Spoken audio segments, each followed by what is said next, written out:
જ કહી આપતા. શાળાના પેપરમાં પૂછાયેલું 13માંથી કોઈ પણ 9 દાખલા ગણો. તેમણે 13 દાખલા ગણીને લખ્યું કે 13માંથી કોઈ પણ 9 દાખલા તપાસો. એમએ થઈ ગણિતના પ્રાધ્યાપક અને આચાર્ય બન્યા.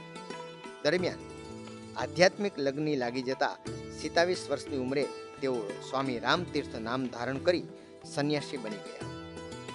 સ્વામી વિવેકાનંદ જેવા જ આ દિવ્ય ચમત્કારી યુવાન સ્વામીના દર્શને સેંકડો લોકો ઉમટતા.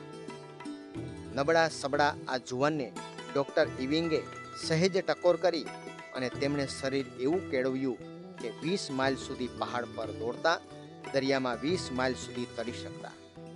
ઈચ્છાશક્તિ અને અનન્ય આત્મબળ વડે તેમણે સુદૃઢ શરીર પણ બનાવ્યું. 33 વર્ષની વયે સ્વામી રામતીર્થે ઓમકારનો નાદ કરી ઈસવીસન 1906માં ગંગા મૈયામાં જલ સમાધિ લઈ લીધી.